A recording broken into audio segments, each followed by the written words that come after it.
दे धडक बेधडक आपल्या परिसरातील ताज्या घडामोडी, घटना, समस्या, विविध क्षेत्रातील सर्वदूर बातम्या पाहण्यासाठी लोकशक्ती लाईव्ह न्यूज चॅनलला सबस्क्राईब करा आणि नोटिफिकेशन मिळवण्यासाठी बेल आयकॉनला प्रेस करा. माथेरान येथील जबरी चोरी प्रकरणाची उकल करण्यात माथेरान पोलिसांना यश आले असून मुख्य सूत्रधाराला थेट उत्तर प्रदेशमधून अटक करण्यात आली आहे. शुक्रवार दिनांक 16 जानेवारी रोजी रात्री 8:30च्या सुमारास सिगरेट घेण्याच्या बहाण्याने 4 अज्ञात इसमांनी नारायण मारुती कदम व त्यांच्या पत्नी चंदा नारायण कदम यांच्या दुकानात प्रवेश केला.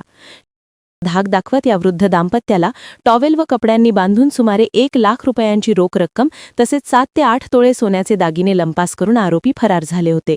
या प्रकरणी रायगड जिल्हा पोलीस अधीक्षक आंचल दलाल, अप्पर पोलीस अधीक्षक अभिजित शिवथरे, कर्जत उपविभागीय पोलीस अधिकारी राहुल गायकवाड व माथेरानच्या पोलीस निरीक्षक सरिता मुसळे यांच्या मार्गदर्शनाखाली उपनिरीक्षक सुशांत वरक यांच्या पथकाने तपास सुरू केला.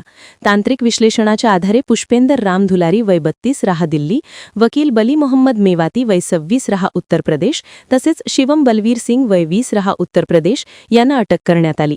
चौकशीत त्यांनी चोरीची कबुली दिली. आरोपींकडून 2,60,000 रुपये किमतीची गंठण, 90,000ची माळ, विविध सोन्याच्या चैनी, 70,000चे मंगळसूत्र, 28,000च्या कानकुडी, 15,000ची नथ तसेच सॅमसंग M20 मोबाईल असा एकूण 5,62,000 रुपयांचा मुद्देमाल जप्त करण्यात आला आहे.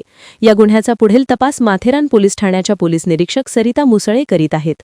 लोकशक्ती लाईव्हसाठी आनंद सकपाळ, कर्जत. अशाच सच्चाई दर्शवणाऱ्या बातम्या पाहण्यासाठी लोकशक्ती लाईव्ह न्यूज चॅनलला लाईक करा, शेअर करा आणि सबस्क्राईब करा.